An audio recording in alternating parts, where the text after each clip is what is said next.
On this episode of the show, I have with me Darren Nix. He is founder and CEO at Steadily Insurance Company. We're going to be talking about building company culture intentionally. And we're going to talk about what changes every time you have a startup. Obviously, they're each our own companies, but can you carry forward some of those building blocks, some of those learning lessons? And we'll talk to Darren as to what he has been able to take from each of those startups he's built up and how he's shaped each one separately and how anything changes as a CEO running each one of those different organizations. Darren, thanks for taking the time. I'm looking forward to chatting with you about this. This is something I haven't gotten to talk about before, but feel pretty strongly about. Absolutely. Before we dive in, can you tell everyone what the company does? Steadily Insurance Company is an insurance carrier, and we insure rental properties against roof damage, water, fire, all of the things that happen to owners who rent out their properties. All right.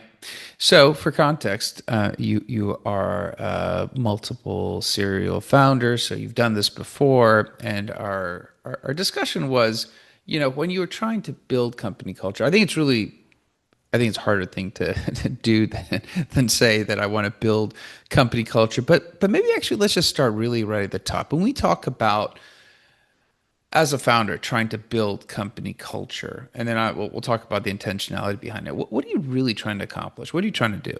You're trying to build the most successful company that you can with the resources that are available to you. And I think that's going to be one of the themes of this conversation is that the thing that worked for Steadily would not have worked at my previous company because we didn't have the same resources.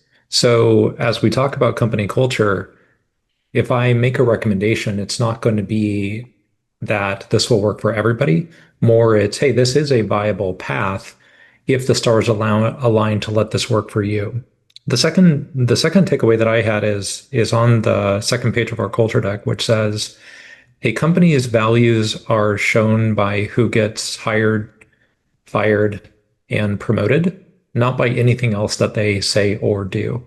And so company culture really boils down to who gets hired, fired, and promoted. And everything else is just sort of inputs into that decision or wishful thinking, but you can see it in the outcomes. I like that. And I guess, when we talk about, intentionality, I guess to what degree can a founder aim to build that culture with something in mind? Because obviously it does evolve, it does change.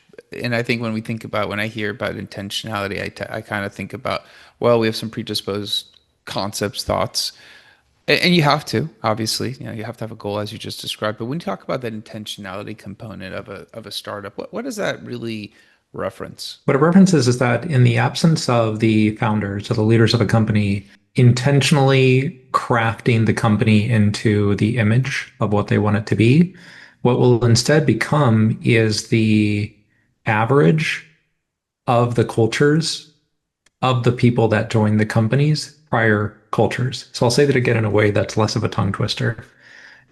If you don't, as a founder, set out to build the company in a specific way, then all of the people that report to you are just going to do whatever they did at their last company, and you'll become the average of all the other companies that they used to work at.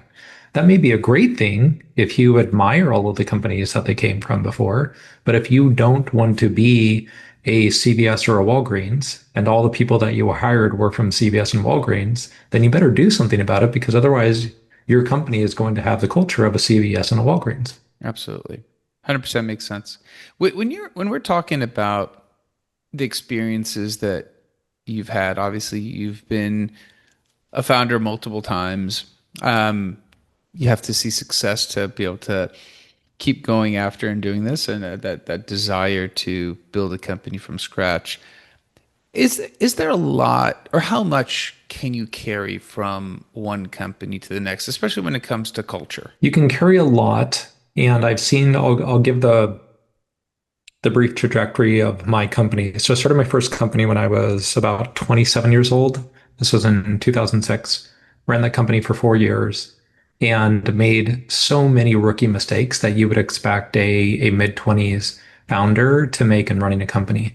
And we grew that to about 50 people. So there was a substantial amount of headcount and culture that developed over time, some for good and some for bad. And so that company had a modest exit. And then we started another company in 2010. That one was expecting to be more of a traditional Silicon Valley startup. So we got into Y Combinator, moved out to San Francisco, started hiring young engineers. And that company developed in like a very different way than the first one, but it was certainly how we hired was informed by like company number one. And then company number three in 2015, again, learned from those lessons. And at each stage, you're starting to pattern match on these are the things that these are mistakes that I don't want to make again. So I'm going to hire better or I'm going to make smarter decisions about recognizing when someone isn't working out and how to coach or advise them or what to do. And you do get smarter over time. And you also find new mistakes to make, and that's part of the fun part. But I found that when I look at Steadily today as company number four, I can see a lot of the traces of company number one that have evolved and things that I've fortunately been able to prevent from happening by not making the same mistakes over again. I like that. And I guess when you're, looking at, those learnings and obviously, trying to make those adjustments. And I always think about the imprint of a, founder on a startup. I think it's tricky because obviously we hear the stories of, lore now of these founders that have this amazingly strong imprint and they mold the company to their, their desires, their image, and it sticks as long as they're there. And then when they're not there, it's left in the hands of somebody else. Do you ever consider like the imprint that you and the founders are leaving on the company and just, what that effect, I mean, obviously positive or negative in this case. I mean, it could be either way, but I'm just kind of curious if you think about, the imprint that the founders leave on the startup. I think about it a lot, but from the stance of how am I proactively going to make that imprint happen when I can no longer be the one making the imprint? So when the company was less than 50 people, I and my two co-founders were interviewing every person. Every person reported to one of the three of us. And so it was very easy for us to instill culture and make sure that everything was being done in the vision that we had for how to run the company. Once we got bigger than 50 people, now you have a layer of managers, in some cases, two layers of management. And so you start to ask the question, are the folks two levels down from us interviewing in the same way? Are they filtering in the same way? Are they giving feedback in the same way? Are they teaching culture in the same way? And the answer is no, they're not. So then you start to move into this world of how do you develop habits so that folks that are coming with a different way of hiring and running a team are shifting into the steadily way of doing it. And that's a far harder problem. And that's the one that we've been working on for the last 2.5 years, especially once we got over 100 people. And so I want to be really tactical about like, giving examples of how of real problems that we've encountered. So we were working on scaling up the sales team, and we had decided that instead of exclusively hiring folks that had 5+ years of experience in our industry, we were going to look for really high performing sales folks in other industries and then put them through a 4 week long training class in insurance, get them licensed and get them skilled up. And that would make it easier for us to hit our hiring targets while still hiring in person in Kansas City. Those are sort of the constraints. And one idea that emerged was, hey, it's really hard for us a priori to identify sales folks that are going to perform really well. And we're wrong so often. What if we instead moved into a world where we just let lots of folks come in the door and then we would have them try out, and those that make it, and those that don't. That was like a suggestion. And that's an approach that you actually see many companies try on the sales floor. And they just have these 50, 60% turnover rates over a 12-month period. And we said that might work for those companies, but that is entirely antithetical to our rifle shot be very intentional and selective about the people that we hire. So we are explicitly not going to do that. And instead, we're going to engage for people to spend a month figuring out what is a better way to interview and to hire so that we can still detect future high performers without having to throw a bunch of spaghetti at the wall and see what sticks, because we didn't think that that was fair to the candidates. And it certainly would have been a huge amount of overhead for us to run these massive classes. And so that was an idea that culturally emerged from the line level managers that we as founders had to say, no, that's not the Steadily way. Here, let's invest and figure out how to run Steadily culture the way that we envision it being done. You actually brought something up I want to ask. You mentioned the notion of habit. I guess when I think about company culture, I think it is comprised of habits, procedures, policies that people are trying to be consistent across. Because I feel like sometimes then we talk about culture as a feeling of being a part of an entity, and there's like a quote unquote culture that they have, which I guess we could also, contribute. It's a part of the policies, procedures, the events, the rituals, and all those things. When you think about culture and you think about, I guess, standardized procedures. So, for a startup, things are more consistently done. There's a habit. How much of culture is really old school? Hey, standard operating procedures, consistent. I mean, because you just talked about, your managers, do they deliver similar to you if they're going to go and interview in that process? I guess kind of curious what your thoughts are. I think that a culture could be highly standardized procedures, but it also could be the absence of standardized procedures. So you could have a company with a culture is that every manager figures it out for themselves and there's a lack of standardization. So a culture is norms, yes, but those norms might be a lack of structure. So just to give some examples of some of the things that are culturally true at Steadily, um, every person at Steadily gets used to seeing dashboards that show on a given dashboard, there'll be 6 metrics that matter to that target that are the most important to that department. And every department in the company has a dashboard. So there are 9 dashboards up in all of the Steadily offices. And when you walk by those, it's very obvious. Are we growing? Where are the problem areas? What things are flatlined? What things are growing? What things are trending down? And any new initiatives that we're working on are also going to have a dashboard. So people get very used to this idea of quantified performance, and that's a Steadily culture. Another thing that they get used to is the idea that um, Steadily really isn't a touchy-feely company. And so folks that value that and are looking for that, they often suss that out during the interview process because we wear who we are on our sleeves. And so they would decide not to join and to go somewhere else that is that way.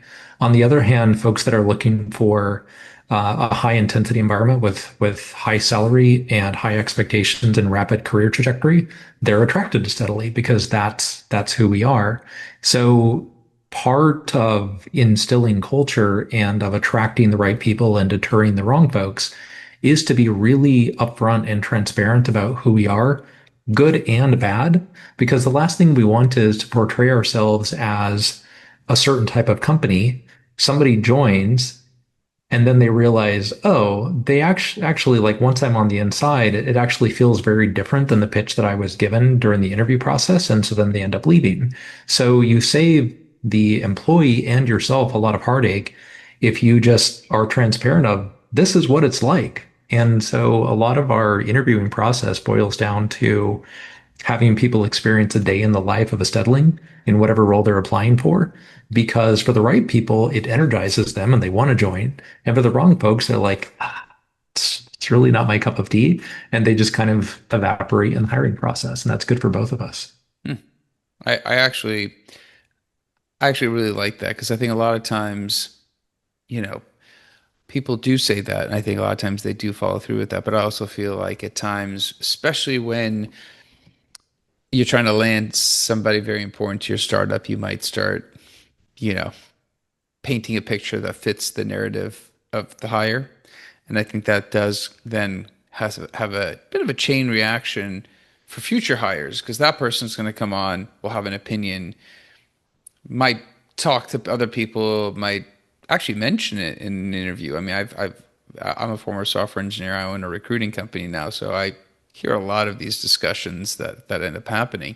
And I think if you can stay more true to that, hey, this is who we are. If you don't like it, it's okay. I think that's actually the best strategy you could have. If you're kind of looking People at, appreciate the candor. Like when it happens all the time where somebody will reply and say, "Wow, that was shockingly candid. Thank you." And I'm like, "Yeah, I mean, the thing I was telling you wasn't necessarily self-aggrandizing or a thing designed to attract you to steadily, but it was the truth about." I'll give you an example. We were recruiting a data scientist, very prestigious. We really wanted this person. But during the pitch conversation, when we were getting to offer stage, I wrote down a list of everything that would probably come across his plate in the first 60 days that he was here. And I said, look, I want to be honest. 35% of the items on this list are just SQL queries. They're so far beneath you as a data scientist, but they're important. They need to be done, and nobody else in the company has bandwidth to go and tackle them. So these are going to be things that you're going to do. And yes, on one end, you're going to be building these really elaborate, like large language models to be able to go and do this really sophisticated data science analysis. But on the flip side, you're going to be doing like basic SQL over here. And a lot of people at Steadily wear a lot of hats. Some of it's really sexy, some of it's really mundane. Your role is no exception. And he, one, appreciated that transparency. He took the offer. And when he joined, there won't be this moment of, oh shit, really? This is what I'm going to be doing? Because we were very upfront about this is what the mix of the job looks like. absolutely. I actually think that is the one thing that I try to advise as many people as we can is tell people exactly how it is, because when they come in, if they feel like you just did a bit of a bait and switch, they are Right. going to end up either just resenting the company, leaving. It's not going to be a good outcome. Actually, I'm a victim. My first ever job, you know, was a bit of a bait and switch. And then every job after that, I asked 50 questions to suss out whether what they were saying is true or not. So you guess, from candid experience, I guess that one. As a CEO, obviously you run, you build these companies, you run them differently. We talked about each one has, their own challenges culturally. There might be some variance. As a CEO, does anything change for you? I mean, obviously not the business, but in terms of the culture side, like, how do you approach that and navigate that without actually maybe carrying in too much of your historical experiences and learnings, maybe if they're not relevant? Man, I don't know that you can carry in too much of your prior experiences. I wish I could remember more from the early companies because regardless of whether you're the CEO or a manager, a huge part of our job is to pattern match. And that prior experience is nothing but patterns to be matched against of like I've been doing this now for 20 something years and on an almost monthly basis I'll make some sort of mistake and I'll say, man, something I had an itch that this thing was going on and I just ignored it and I didn't act on it and then that itch was right and I should have reached out to that person and said, "Hey, I'm just getting a weird vibe. Like, is anything going on?" Like, because I had that itch, and that itch is pattern matching. Like, I didn't have any words to explain, and it wasn't, I couldn't have gone to this person and pointed to a specific and said, "Hey, you said this, and that seemed odd." It was just a feeling. And that small example generalizes as well to building culture where you have these pattern matches that you have developed over your career. And I think founders ought to lean into them. Managers ought to lean into them. There was this, I think it was about a year ago, there was the whole conversation coming out of Y Combinator and Airbnb about founder mode. And when I heard that, it resonated so strongly because as leaders of a company, we're wrong a lot, but leaning into, I've got a feeling, I've got an intuition, I want to drive for change despite what the consensus might be or what the norms are. You know your company better than anyone else, and trying to do what everybody else does is almost by definition a recipe for an average outcome. And if you want a non-average outcome, chances are that doing something different than what everybody else is doing might be an opportunity for you to achieve a right end of the bell curve outcome. I like the way you articulated that because I think sometimes when I do have CEOs on when we talk about this, um, yeah, that founder mode discussion is interesting because as it grew in I don't know the longevity, but as it grew in popularity, I did reflect on going back to the imprint and how that's going to affect the company as the company gets bigger, because there will be certain ways the company does evolve when you are going to be the founder, that you're going to be a little bit deeper involved, you're going to have a deeper imprint. As it grows and scales, it's not going to be sustainable. And do other people understand how to carry out what it is that you're hoping? Because that translation, that's not easy once there's more maturity built into the organization. It does get harder. And at some point, you start thinking about culture carriers. That's a verb that I think came out of Amazon.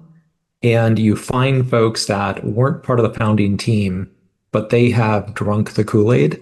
Mhm. And you find ways to empower them to be a heavy part of hiring and promotion decisions and um, carrying the flag. One of the metaphors that I think about when it comes to constructing a company is international travel. The experience that we have today of going to a different city within the United States or going to a different country is a sense of sameness that was not true 30 years ago or 50 years ago. And I'll give you a tactical example. Prior to the invention of air conditioning, if you looked at the architecture of buildings that were built in Kansas City in the suburbs versus buildings that were built in El Paso, they're going to look wildly different because in El Paso, they're going to be built for really high levels of heat and low humidity. So you're going to see a lot of red adobe buildings, small windows, but open doorways, just like a very different architecture. And then when you go to Kansas City, they're going to be built for a range of climates, but also cold. And so the architecture is going to reflect and be distinctive to that region and the circumstances of that place. After the invention of air conditioning in the 1970s, new construction, no matter where it was in the United States, started to look the same Mhm. because the local architecture no longer needed to worry about local heat or weather patterns. They're just going to air condition it all. And so everything turned into a boxed cube. So new apartment buildings look the same everywhere in the United States, no matter where they're built, where they used to be very, very different based on climate. And I think of companies as it's very easy for us to adopt the cubic structure because it's what we see everybody else doing. But the reality is that we're all operating without AC. We're all living in very different challenges and environments, and money available to us higher, and talent pools, et cetera. Far better if every company was uniquely built for our environment. And so company A is, a red clay brick building with one story, and company B is a steeply angled roof to get the snow off. It would also be a much more fun experience for us as leaders and for employees because we would be able to find our tribe at a company where we truly fit, as opposed to having thousands of companies that are all just generic cubes. Awesome. I love that insight, and I really do appreciate you coming on the show and sharing. I think a lot of ground covered, and I'm sure there'll be a couple things we missed. If somebody does want to reach out to you to ask a follow-up question, is there a good way to touch base with you? I'm super active on LinkedIn, so the best way is to find me on LinkedIn at Darren Nix if you just search for me and send me a DM, and I'd love to chat with you. Awesome. Darren, definitely appreciate your time. Thank you for being on. My pleasure. Thanks, Amir. Absolutely.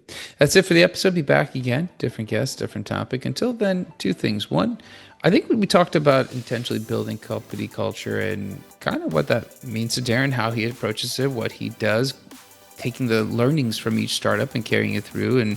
And we also talked about, that founder imprint and founder mode and kind of how that fits into the picture. So I think we did cover a decent amount of ground. Obviously, if we didn't answer your question, hopefully we can maybe have Darren back on again at another time. Also, please share this episode out with other people that could benefit from it. I'd really, really appreciate that. Also, subscribe, comment. Let me know how the show is going for you. Until next time, thank you and goodbye.